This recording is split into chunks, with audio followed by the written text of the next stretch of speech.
Hey, you sick, twisted freaks, it's Roley. How you doing? Welcome to the show. Now, you're going to see right off the bat that this show is for the week ending November 20th, 2022, in the year of our Lord. And you're going to look at that and go, hey, hold on, Al. Yeah? You do it. Hey, it's the 21st when you're dropping it. Yeah, that's right.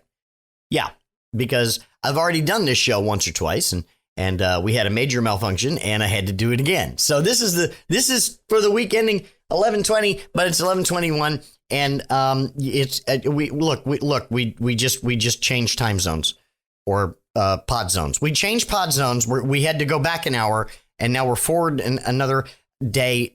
I don't understand what the hell you're talking about. Neither do I at this point. I'm really it's a day late And $1 short? Yeah. Okay, so are we all clear? No. Okay, all right, fine. So I was going to start this episode of the train wreck with things that are a little more, newsworthy. But with regard to what happened yesterday, I'm actually going to add something in here, and I'm going to lead off with that. So most of you know that I am of a certain age. If you don't, I'm 52. That's a reality. And that means that I was born in 1970. Don't judge. Okay? It's, I'm only a couple of years away from the AARP card. Actually, I can get the AARP card now because they start sending you those when you're 35 for some reason. Youngins, this is something you have to look forward to? Not really, but anyway. So, when I was 4 years old, my family, we were stationed in Pearl Harbor, so Honolulu, Hawaii. And that's where I went to elementary school when I went to kindergarten. Lehua Elementary School in Pearl City. And the only reason I know that for sure is because I remember the name of my teacher because it was so distinctive a name. It was Mrs. Shimabukura. That is a distinctive name if there ever was one. And I remember there was a Mrs. Spoon. And I can't remember the third teacher. Kindergarten and first grade in Hawaii, at least at that time, were 2 classrooms, 3 teachers. So there were 2 classrooms put together and 3 teachers. And I remember a lot of this pretty fondly. If you are a certain age living in Honolulu and watching children's television, some of you would know the name Pogo and Checkers. So, yeah, look, I'm just saying you can go look this stuff up. Maybe I'll put a link to the show notes on Pogo and Checkers because I remember seeing a documentary not too long back about them. But the most important thing that you need to remember about 1974 and Hawaii is that there was a Japanese television station. And on that Japanese television station, they played cartoons. They played anime, or what we know today as anime, right? And I remember very distinctly remembering seeing something called Raideen. There was Robocon, Ganbare Robocon, which is a cute little robot that lived with humans and had to get his diploma, basically. And it was an odd couple kind of thing, and he always found himself getting into trouble. Really funny. There's a few like that that I just can't remember the name of half of them. But the one that I want you to remember the most is called Go Ranger. Go Ranger was the first live-action show in what is now known as Sentai or Super Sentai, which is 5 people in masks, differently colored suits that battle bad guys and They all have different. There's if the lady. There's usually a pink lady. There's the leader is always red. And in 1974, the first one of these was called Go Ranger. I'll put a link in the show notes to the archive at the Wayback Machine. A link to all the episodes that I found of Go Ranger.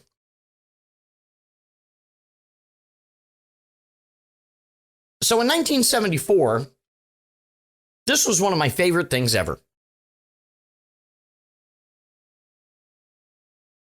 Flash forward 20 years. I'm either married or about to be married. And a gentleman named Craig Saban, S-A-B-A-N, came along with this new, really neat stuff that, there were kids and they told me all about this really new thing called the Power Rangers. And I watched it and I said, oh, I saw this 20 years ago.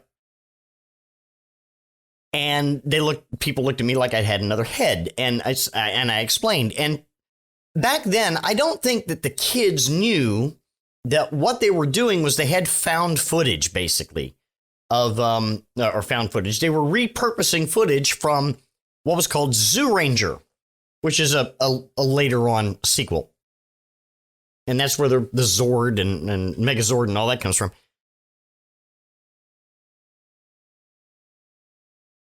Craig Saban did this with a couple of things. There was that. There was a failed. It didn't catch on as good, but it was a hit, and it's a classic in Japan called Kamen Rider. Some of you may have grown up watching Night Flight in the middle of the night on USA Network, and you may have seen Ultraman at some point, right?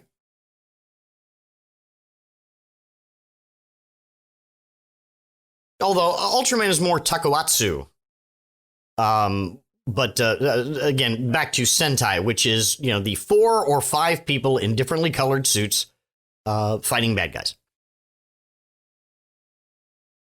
And of course, as someone who saw this in 1974 and was a huge fan of it, I watched the Mighty Morphin Power Rangers because it was fun for me. This is stuff that I really got off on as a kid, right? And I followed the Green Ranger and the White Ranger story. Tommy, of course.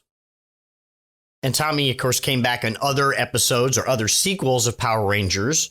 The Time Rangers or the different things. Because, again, it's a lot like Mexican telenovelas. They only last one season and then they move on to another version of it that they come up with, right? So there was, there's a bunch of these. And again, we're talking over 50 or almost 50 years now of this art form. And it is an art form at this point. It's an accepted part of Japanese culture. And I loved it. And I loved Mighty Morphin Power Rangers. And I especially loved Tommy. So when we heard yesterday that Jason David Frank, the gentleman that played Tommy, passed away, it took me a minute because he was 49 years old. So just about my age. And he's not the first one of those Power Rangers to die. I think the Yellow Ranger, Trini, had passed away at some point. I think another one, the Black Ranger, the Black Power Ranger from the original show might be gone. I'm not sure. But Jason David Frank, as Tommy Oliver, was the face of the show for at least a little bit of that. I know the Blue Ranger, he went on and did some other things, but Tommy came back as a Red Ranger and some other things. And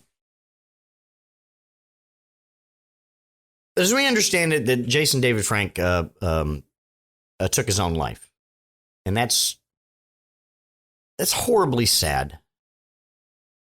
Because the man had, I would hope that there were other things that he could offer. I hope that what should have been probably one of the greatest moments of his life, being cast in that role and being, remembered for that, or not. And I say remembered in the way that he's passed on. I would hope that this is something that he would be able to, continue to trade off of for years, going to cons and things like that.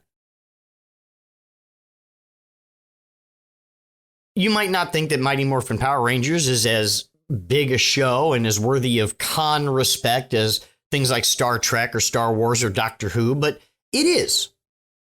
It absolutely is.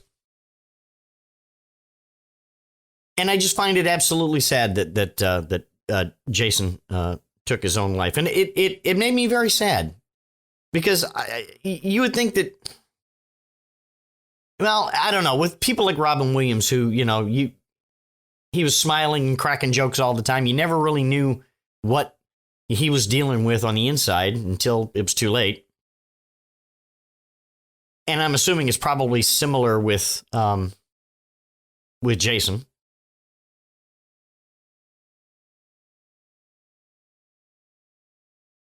I just say this to remember Jason David Frank in the way that I think he should be remembered, as the White Ranger. And as someone who, for a lot of kids, was a role model, somebody to look up to. And I would rather remember him for that than for anything else. With that said, though, and this has been said a lot lately, God almighty, I swear, would you please check in on your people? Make sure they're okay. If there's somebody that needs to talk, don't, give them space. But if they need to talk and they need to get something out, if they're sad, if you think there's a problem, sometimes being a friend is helping them in a way that they don't think they need to be helped. Be there to listen, but also be there to talk. And with that, welcome to Roley. I am he who what be Roley. And yeah.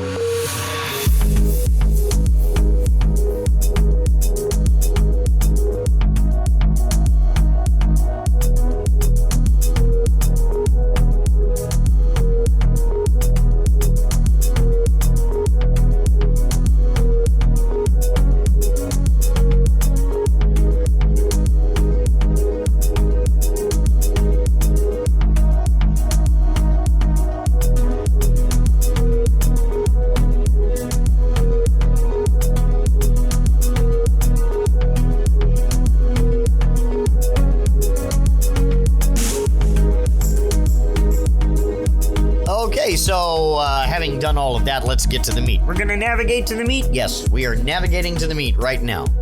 We're never going to live that down, are we? Nope. No, we are not. It is a staple of the program now.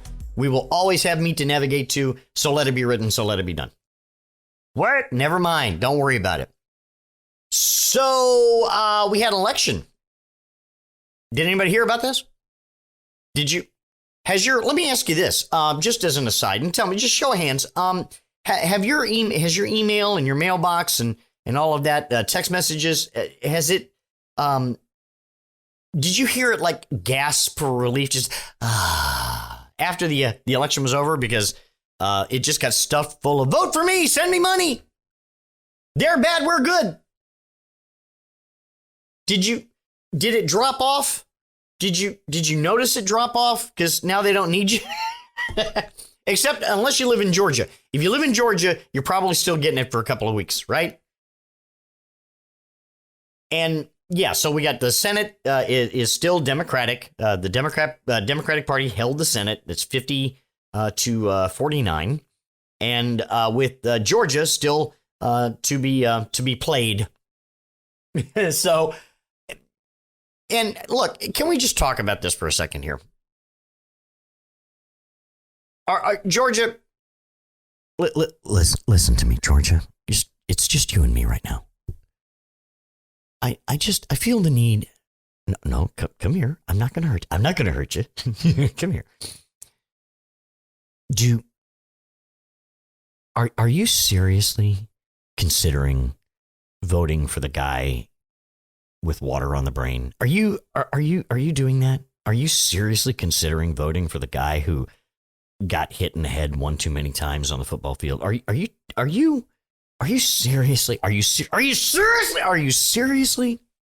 going to vote for the guy who can't remember? I swear to God, I think this, it's okay. You can back up a little bit. I swear to God, if this guy remembers where he is on any given day, I'd be surprised. There's an old joke about Elvis.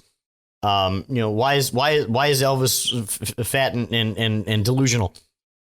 And your mother says, he's laughing all the way to the bank. Well, he was on so many drugs, he probably laughed everywhere he went. Oh, the mall, the bank. Uh-huh. I imagine that happening with Herschel. Not on drugs. This is just him sober. This is him straight. Just as, oh, no, look, am I at the bank with the good air? Becky with the I know it's Becky with the good air. Yeah. Mm-hmm. China with the good air. Shit. I have no idea what the fuck you people are talking. I know. Just work with me.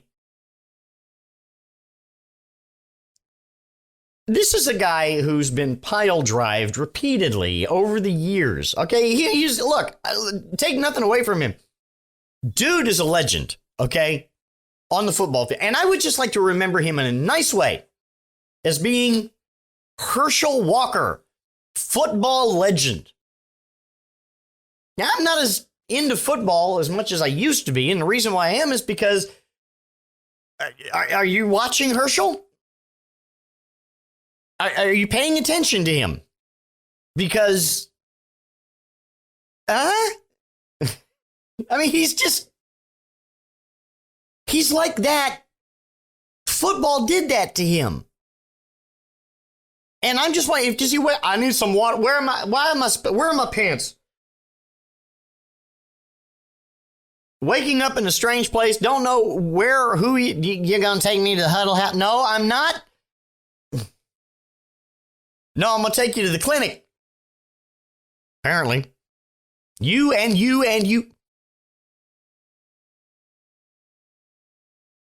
Do you get a punch card for that?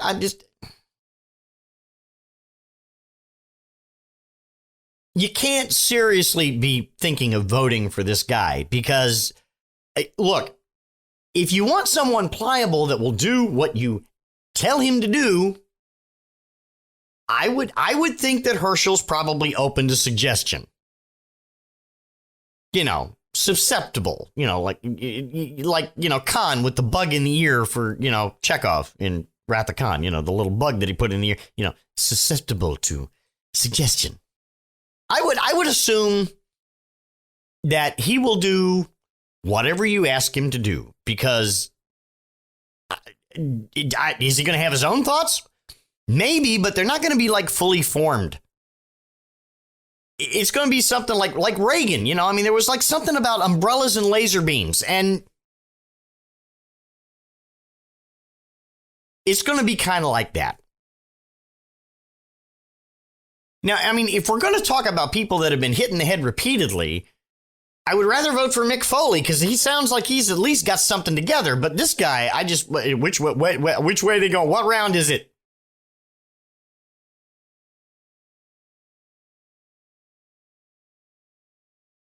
So I'm hoping, Georgia, that you guys will recognize. I know some of you, I ain't no way in hell I'm voting for a Democrat. It's just not happening. Okay, I understand. Could you vote for the sane one? Because I promise you, it's not Herschel.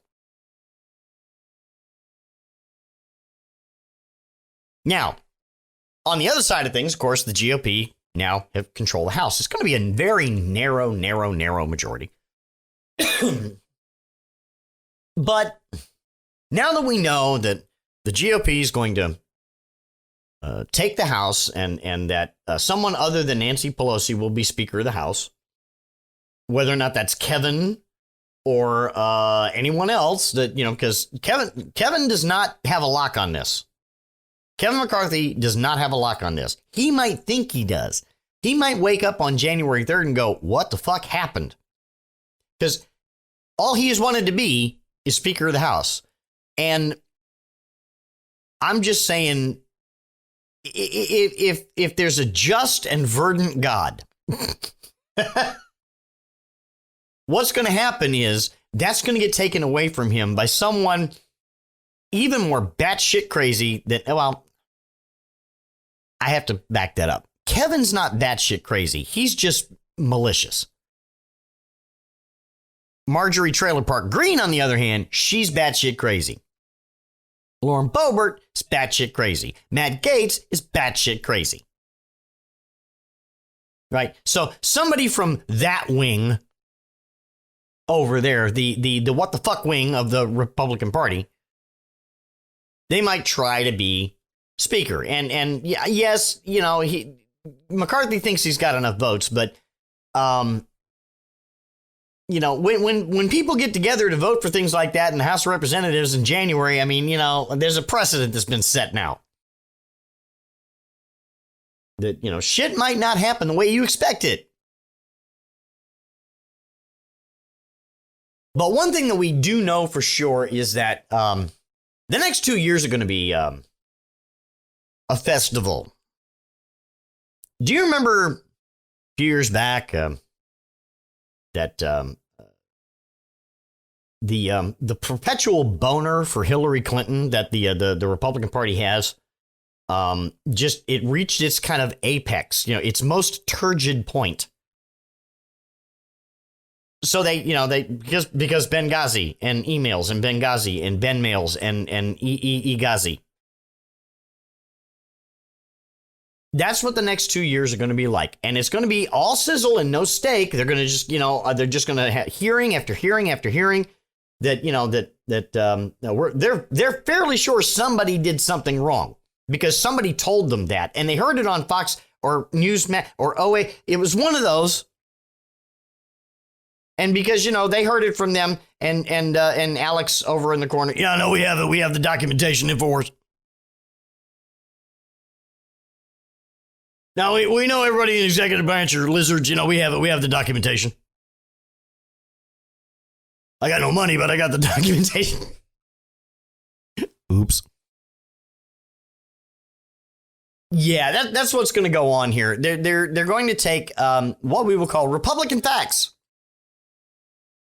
Alternative facts, as was said in the last administration. They're going to they're going to feed that. Oh God, help me. That's what the next 2 years are going to be like.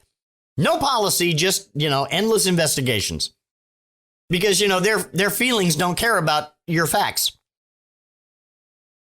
Yeah, we've done a total 180 now. And there's a wider problem that we need to talk about here is that nobody in the legislature, nobody in mainstream media, nobody like that has our best interests at heart because, they're interested in the drama. They're interested in the wins. It's all about wins and losses and whataboutism and scapegoating and fear-mongering and manufactured outrage. Angertainment. Yes? We don't actually have to get anything done because as long as we actually make you mad at the other guy over there, you're going to forget that we're not doing anything.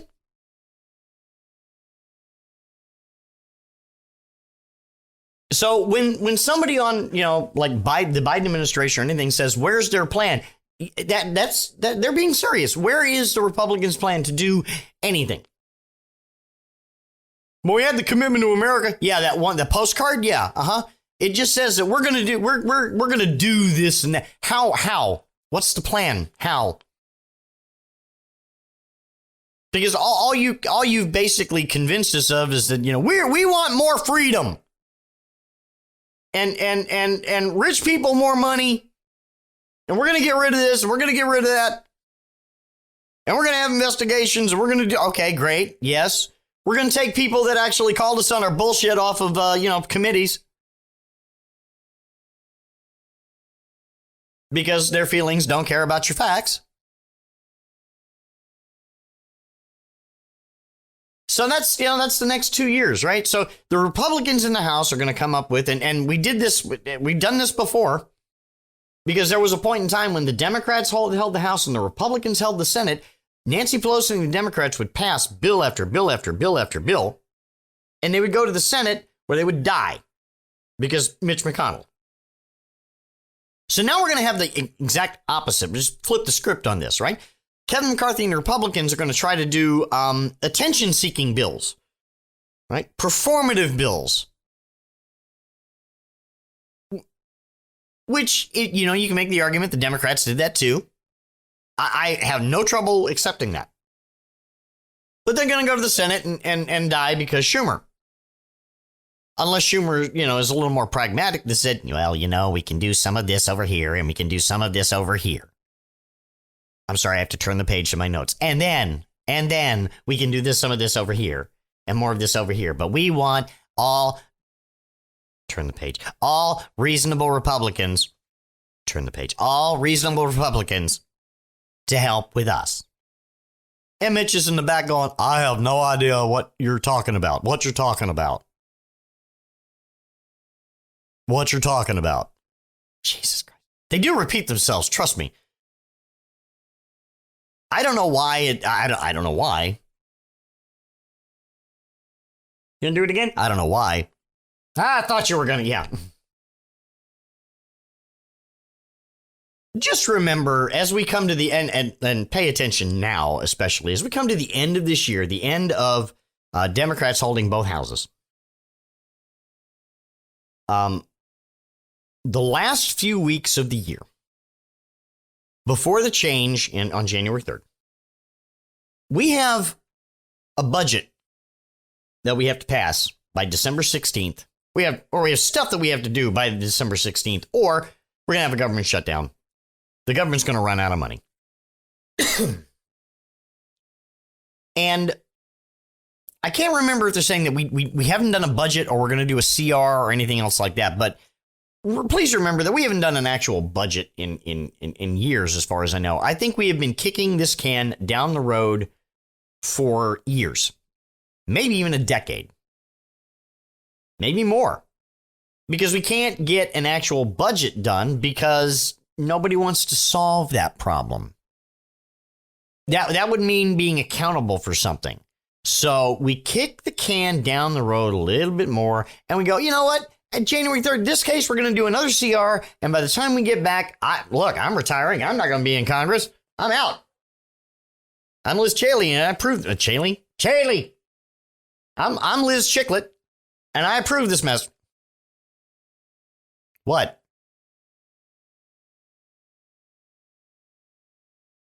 They don't care. They put it down another, and then they fail to do anything about it. So, 6 months, 3 months, 6 months, a year from now, oh God, we got to do this again now. Didn't we solve it the last time? No. Why would you think that? Why would you ever think that? If you want to start with holding people accountable and actually getting people to act in your best interest, it's going to start with them funding the fucking government properly.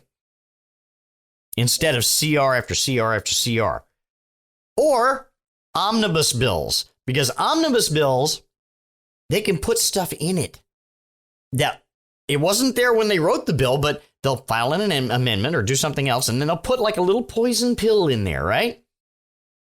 Which will make one side or the other go, I ain't voting for that because they have to vote for the whole thing. But then there's that one little pea under the mattress. So they go, I'm voting against that because this. Well, no, that's a ready-made commercial because, Elaine Luria voted against such and such. She didn't vote against such and such. She voted against it because of this little thing that got put in the bill that wasn't supposed to be there. But that's a talking point. That's a ready-made media message for you, for whoever's going to run against that congressman later on. You don't care about the troops. No, I care about the troops. I just cared more about this little thing that what the fuck was that? That's, and that's just how they take that's how they play this stupid little game. And we need to call them on their bullshit. There are 12 spending bills that are part of a budget every year. I think it's 12. And instead of actually voting them up or down one by one or passing them one by one, because they waste so much time and argue and don't get anything done, they mush things all together in an omnibus bill, or they have to do a continuing resolution, and they never actually get to the budget. You want to do something? Start there. You're listening to Roley.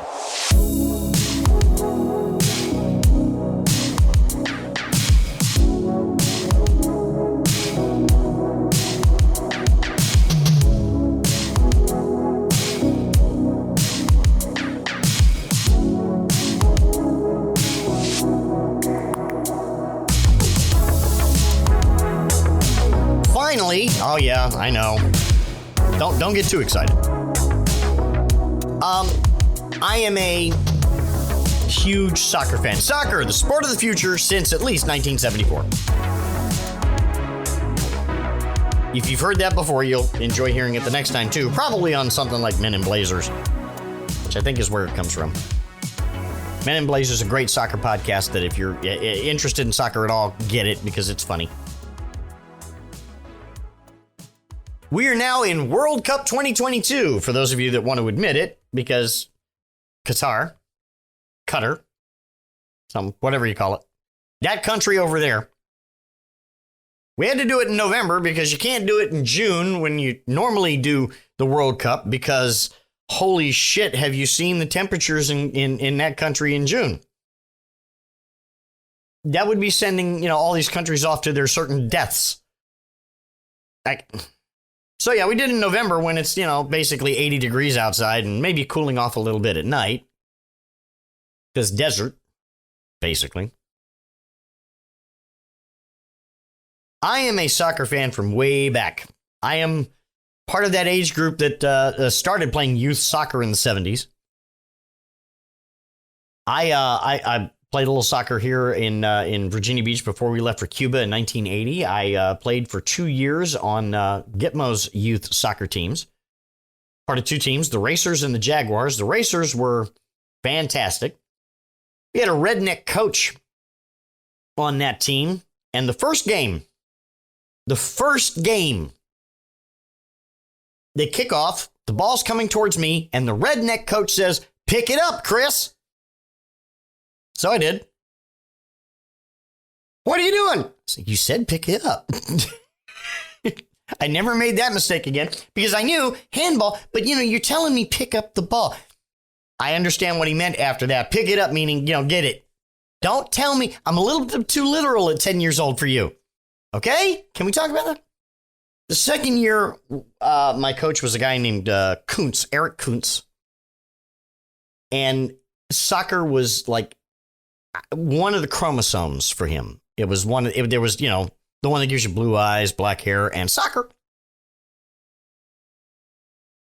And I learned more about the game from him than I did from anybody else. And he is the one that gave me the absolute love for the game that I have. Of course, America, say, 1994, 1996, you couldn't see a whole lot in the way of soccer. 1994, we had the World Cup here in this country.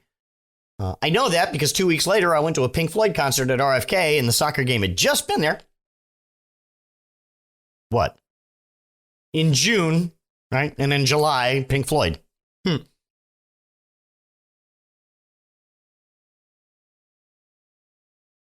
Soccer, thankfully, in the past 25, 30 years, has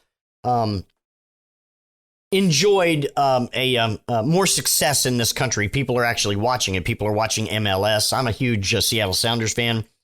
For the Premier League, I follow Chelsea.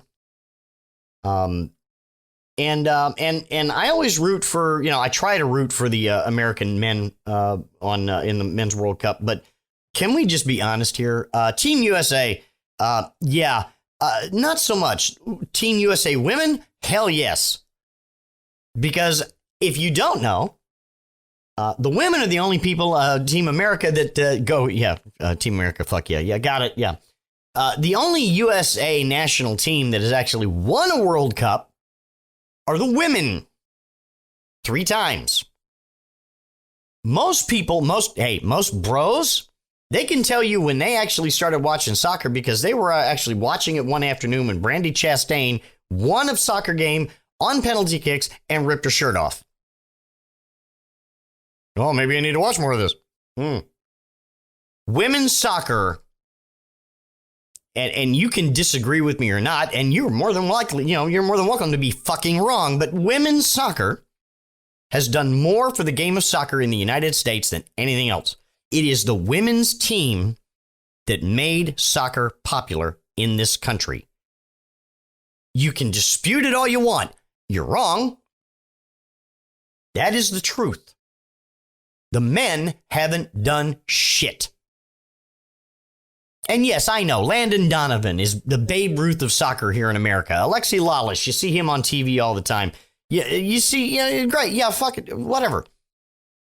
The men haven't done shit because every year they can barely get out of the group stage. If they make it out of the group stage, they get, walk into a buzzsaw in the first knockout game.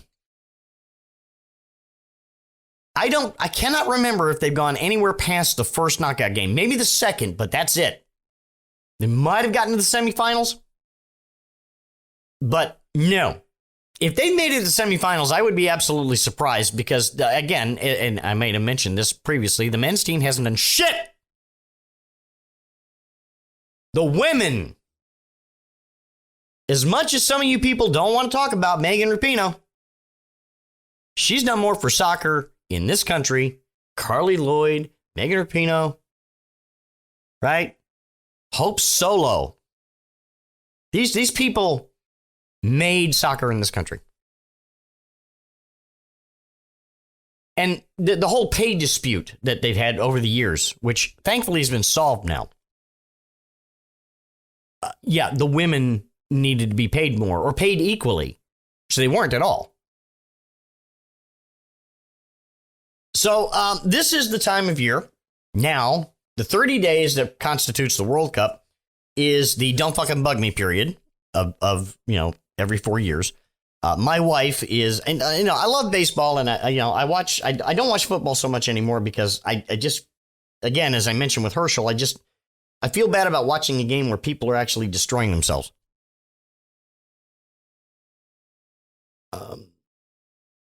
I don't watch rugby either for the same reason, but football is bad enough, and rugby is kill the guy with the ball, and I don't wear we're not wearing pads.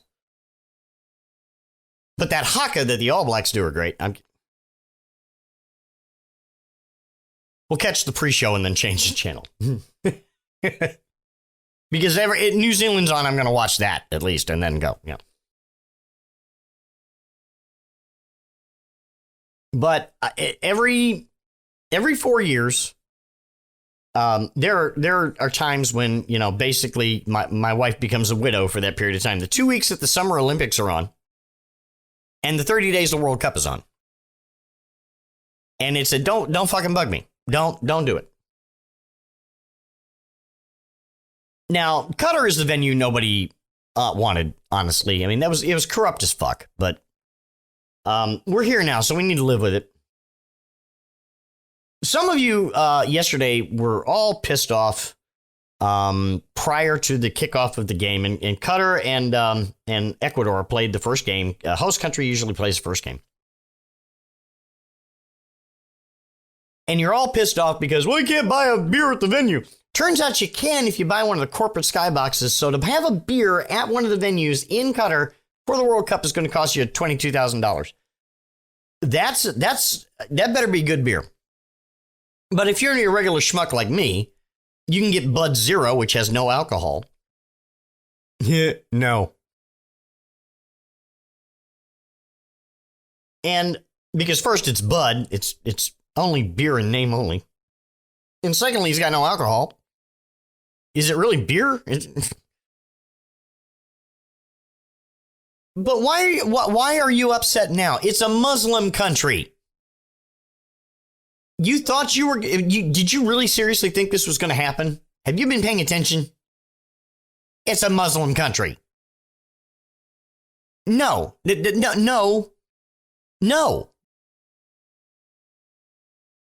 Now, 2026 is coming. And that's going to be Canada and US and Mexico. Canusico. And that promises to be harder to coordinate than normal, especially in the current climate. And God help us if sweet potato Hitler ends up being president again, because that's going to be, oh God, oh Jesus. We got a better chance of getting Mexico to pay for a part of the World Cup than other things I could mention. I'm just saying. What?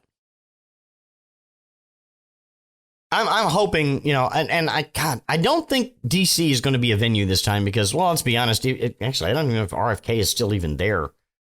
I thought they were knocking it down. Anyway.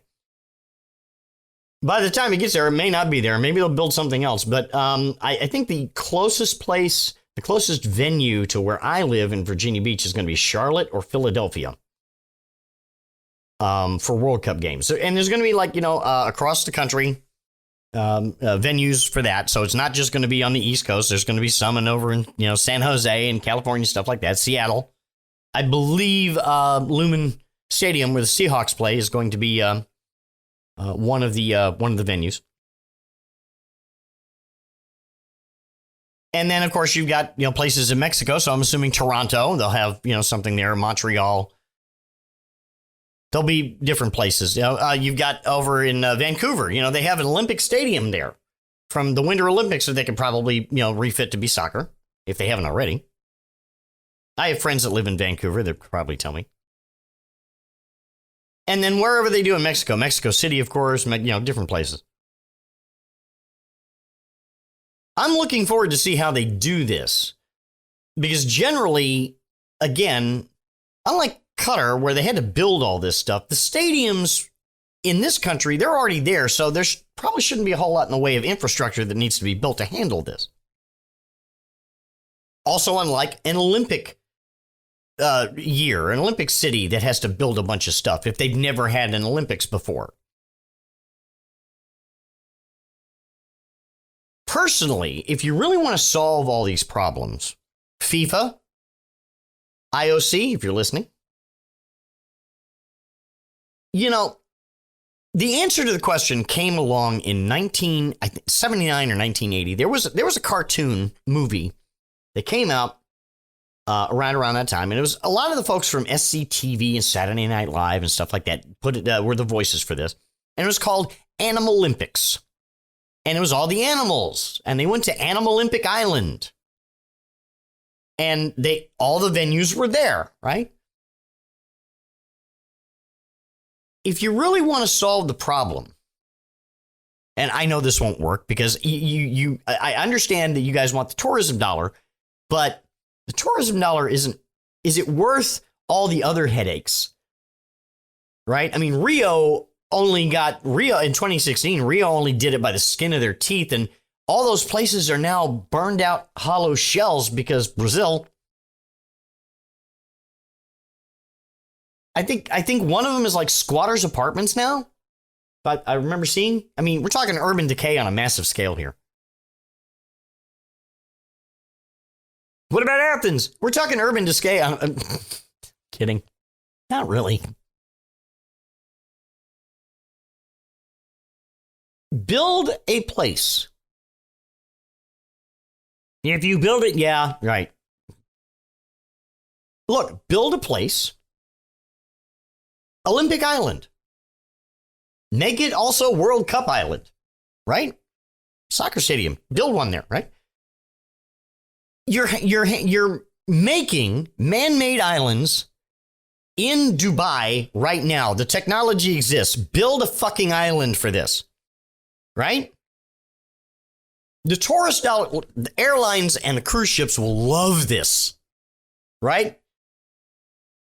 Make sure you have the infrastructure to handle people coming in every few years, right? Well, how do you make this work? Look, you have other things. You have resorts. You have other things where people can go and play on vacation. But once every 4 years, you have the Summer Olympics and the World Cup, and you can stagger them however you need to, right? But do that. the tourists will come. And you build in the infrastructure to handle millions of people on the island at the same time without, a mass extinction event, and you'll probably be all right. And that way you only have to do this once. And then minor upkeep, maintenance, things like that. But, it's not like Beijing. Well, Beijing, they build shit in 30 seconds, right? They build a high-rise building in like a day. I wish I was joking. I don't believe I'm exaggerating much.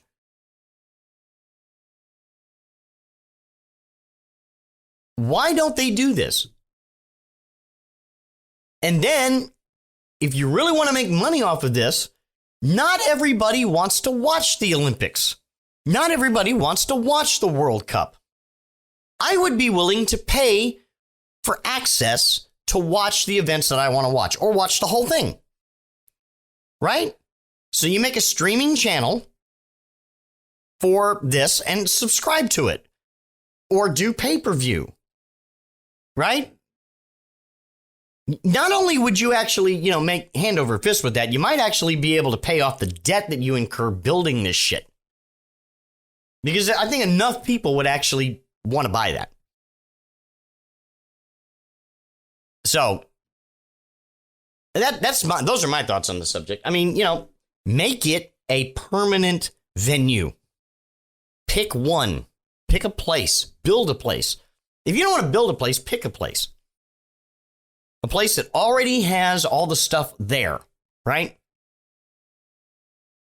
And then that way you don't have to keep doing this. All right, I think I've done enough damage. So, hey, thank you for listening to the show. Head on over to chrisroley.com for more of my flavor of crazy. And if you like that flavor, you can support that flavor of crazy on Patreon. The link's at the website. Again, chrisroley.com. And I give you all the socials. The links are there as well, but that's in flux right now with Twitter being the way it is. I have a Mastodon account. I have I actually reopened a Flickr account because I was trying to think about an Instagram alternative so I could get the fuck off Facebook. Flickr's been there the entire time, and they're embracing, because Flickr was bought by SmugMug. Flickr is embracing photographers the way that they should embrace. They're being fondled gently and lovingly. It's what? No? Flickr. Please, photographers, people that want to show pictures, please consider Flickr again. Might be worth your time. Till next time, folks, question everything, full stop. Tuna milk got nothing to do with it. Question everything, full stop. Stay solid, people. Bye-bye now.